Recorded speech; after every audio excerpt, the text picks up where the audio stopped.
Halo, selamat datang Sobat Militer, kembali lagi di channel Militer Konflik, tempat kita membedah perang, membahas konflik bersenjata, dan membaca arah geopolitik dunia. Tanpa basa-basi, hari ini kita akan masuk ke salah satu peristiwa paling panas di Amerika Latin. Sebuah operasi militer, sebuah baku tembak berdarah, dan kematian seorang raja kartel narkoba paling ditakuti di Meksiko. Namanya Nemesio Ruben Oseguera Carfantes. Dunia mengenal sebagai El Menco, pemimpin dari kartel raksasa. Seorang buronan kelas dunia, diburu bertahun-tahun dengan nilai jutaan dolar. Lalu semuanya meledak. Operasi militer dilakukan di wilayah pegunungan di kota kecil bernama Tapalpa, negara bagian Jalisco. Baku tembak pecah, senjata berat digunakan, helikopter dikerahkan, dan dalam hitungan jam El Menco dinyatakan tewas. Tapi ceritanya tidak berhenti di sana. Kematian satu orang mengguncang satu negara. Blokade jalan terjadi, truk dibakar, mobil dibakar, jalan raya ditutup paksa. Warga panik, sekolah diliburkan, bandara siaga. Pertempuran susulan terjadi, tentara gugur, anggota kartel tewas, angka korban terus bertambah, situasi berubah menjadi krisis nasional. Sobat Militer Konflik, apa sebenarnya yang terjadi? Apakah ini kemenangan besar pemerintah atau justru awal perang yang lebih brutal? Siapa saja yang terlibat? Kapan operasi ini dimulai? Di mana tempatnya baku tembak itu terjadi? Mengapa kematian satu bos kartel bisa memicu kekacauan nasional? Dan bagaimana kronologi lengkapnya? Di episode kali ini kita akan kupas semuanya berdasarkan laporan media internasional, data resmi pemerintah, dan fakta lapangan yang sudah terverifikasi. Kita akan mulai dari awal kronologi, masuk ke detik-detik operasi, hingga dampak yang mengguncang stabilitas keamanan di Meksiko. Karena dalam dunia kartel, satu pemimpin tumbang bisa berarti perang baru dimulai. Tetap bersama saya di Militer Konflik, kita mulai. Sobat Militer Konflik, kita mulai dari awal. Operasi ini terjadi pada akhir Februari 2026, tepatnya tanggal 22 Februari 2026. Lokasinya di wilayah pegunungan selatan negara bagian Jalisco, dekat kota kecil Tapalpa, wilayah yang selama ini dikenal sebagai basis kuat Jalisco New Generation Cartel. Pagi hari, militer Meksiko bergerak. Operasi ini disebut sebagai operasi intelijen presisi tinggi. Targetnya satu orang, Nemesio Ruben Oseguera Carfantes alias El Menco, nama yang selama bertahun-tahun masuk daftar buronan prioritas baik oleh pemerintah Meksiko maupun oleh otoritas Amerika Serikat. Informasi keberadaannya disebut berasal dari pemantauan intelijen berbulan-bulan.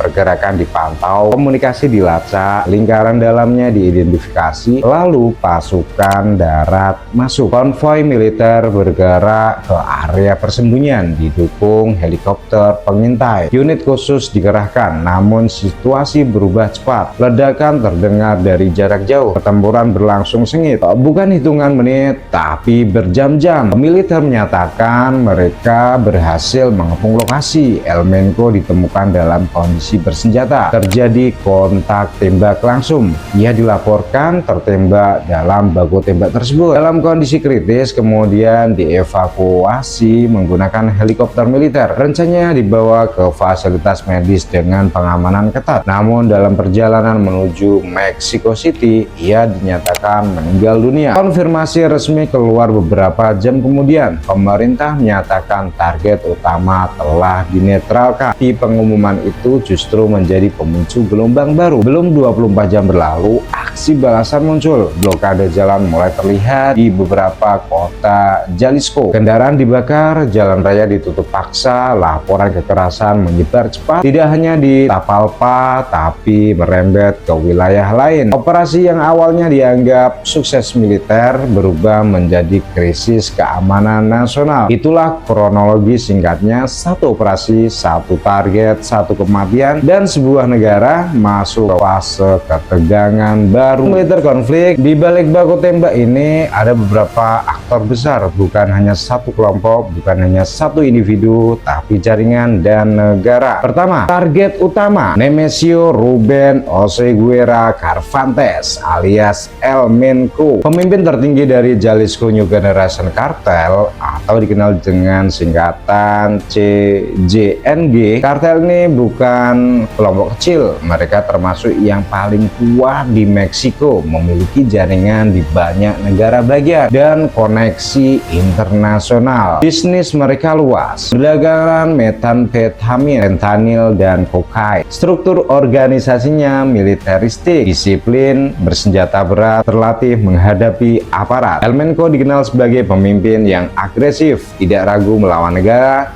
tidak segan menyerang aparat keamanan. Pihak kedua, militer Meksiko. Operasi dilakukan oleh Angkatan Bersenjata Meksiko, didukung Garda Nasional dan unit intelijen federal. Mereka bukan sekedar patroli biasa. Ini operasi khusus, target bernilai tinggi. Pasukan dikerahkan dengan perlengkapan tempur lengkap, helikopter pengintai, senjata otomatis, tim taktis. Pihak ketiga, pemerintah federal. Operasi ini berada di bawah kebijakan keamanan nasional, bagian dari strategi panjang memerangi kartel yang sudah berlangsung bertahun-tahun. Ada juga peran internasional. Pemerintah Amerika Serikat selama ini memasukkan El Menco dalam daftar buronan prioritas, bahkan menawarkan hadiah jutaan dolar untuk informasi yang mengarah pada penangkapannya. Kerjasama intelijen lintas negara disebut ikut membantu pelacakan, meski detailnya tidak sepenuhnya dibuka ke publik. Lalu siapa lagi anggota CJNG di lapangan? Mereka yang menjaga perimeter, mereka yang mengawasi lokasi persembunyian, dan mereka yang melakukan serangan balasan setelah kematian pemimpin. Setelah kabar tewasnya El Menco menyebar, sel-sel kartel bergerak, blokade dibuat, kendaraan dibakar, bentrok susulan terjadi.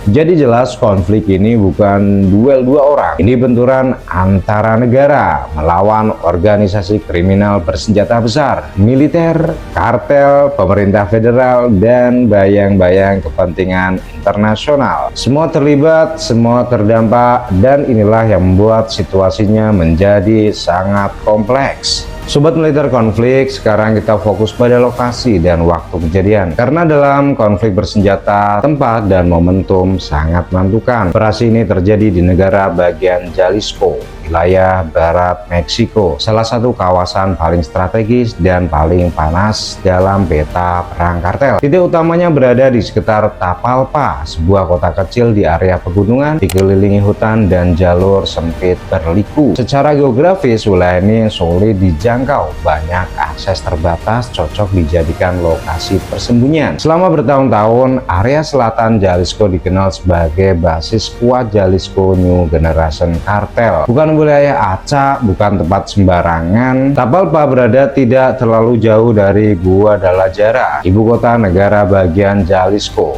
kota besar, pusat ekonomi regional.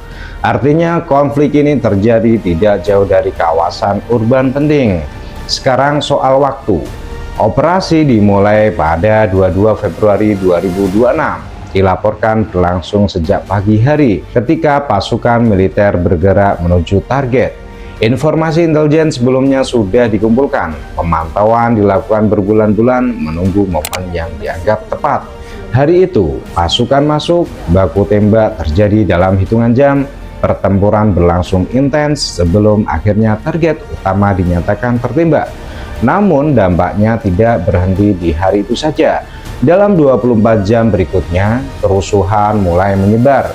Blokade muncul di berbagai titik di Jalisco. Beberapa laporan menyebut gangguan keamanan juga terasa di negara bagian sekitar. Sekolah diliburkan, aktivitas publik dibatasi, warga diminta tetap di rumah. Hari pertama adalah operasi militer. Hari kedua berubah menjadi respon nasional. Jadi, di mana kejadiannya? Di pegunungan Tapalpa, negara bagian Jalisco Barat, Meksiko. Kapan terjadinya? 2 Februari 2026 dan dampaknya berlanjut beberapa hari setelahnya. Satu lokasi terpencil, satu tanggal penting yang kemudian mengguncang stabilitas keamanan satu negara. Sobat militer konflik, sekarang pertanyaannya, mengapa ini terjadi? Mengapa operasi sebesar ini diluncurkan? Mengapa resikonya begitu besar?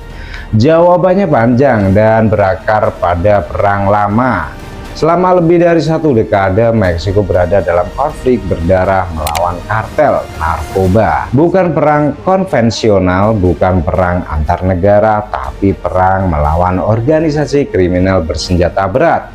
Salah satu yang paling kuat adalah Jalisco New Generation Cartel. Organisasi tersebut tumbuh cepat, ekspansif, brutal.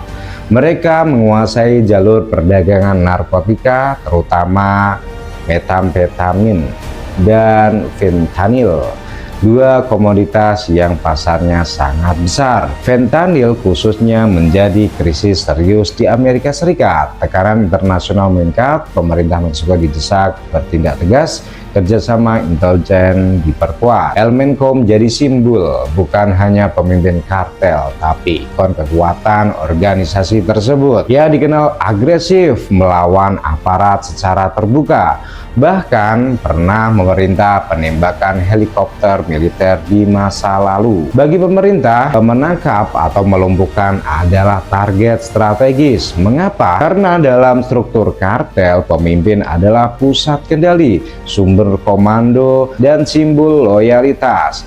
Menghancurkan pucuk pimpinan dianggap bisa melemahkan jaringan. Tapi ada sisi lain, kartel bukan organisasi satu orang. Mereka punya struktur sel, komandan regional, dan sistem operasi mandiri.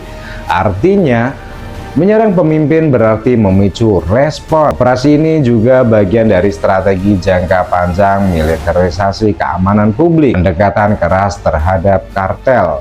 Resikonya sudah dihitung, namun konsekuensinya tetap besar. Jadi mengapa ini terjadi? Karena tekanan internasional, karena eksalasi kekerasan kartel, karena perdagangan narkoba lintas negara, dan karena pemerintah ingin menunjukkan kontrol. Ini bukan kejadian spontan, ini akumulasi konflik bertahun-tahun, satu operasi yang lahir dari perang panjang. Dan ketika pemimpin kartel tumbang, reaksi keras hampir tidak terhindarkan. Sobat militer konflik, sekarang kita masuk ke detik-detik paling panas. Bagaimana tepatnya kejadian ini berlangsung dan bagaimana dampaknya menyebar. Satu pasukan militer mendekati lokasi persembunyian, mereka tidak disambut sunyi. Anggota bersenjata dari Jalisco New Generation Cartel sudah bersiap. Beberapa bertugas sebagai pengintai, beberapa jaga perimeter, sisanya siaga dengan senjata otomatis. Kontak tembak pertama terjadi di jalur masuk pegunungan. Suara tembakan terdengar beruntun, balasan datang dari dua arah. Militer menggunakan keadaan taktis lapis baja, helikopter berputar di atas lokasi memberi dukungan udara.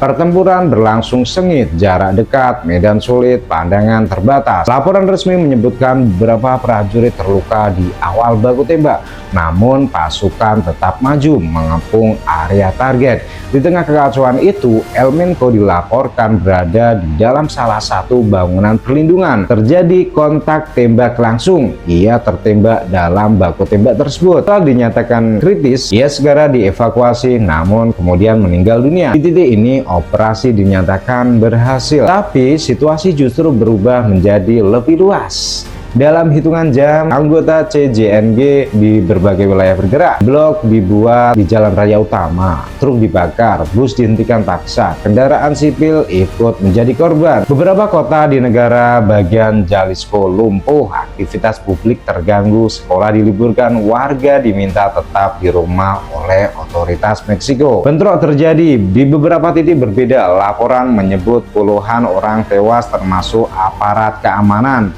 dan anggota kartel. Pemerintah kemudian mengerahkan ribuan personel tambahan. untuk mengamankan kota, mengurangi blokade, dan mencegah eskalasi lebih jauh. Dampaknya terasa nasional, pasar terguncang, transportasi terganggu, keamanan diperketat. Satu operasi militer berubah menjadi gelombang kekerasan berantai. Inilah realitas perang melawan kartel. Satu target jatuh, tapi jaringan tetap bergerak. Dan dampaknya tidak hanya militer, tapi seluruh masyarakat.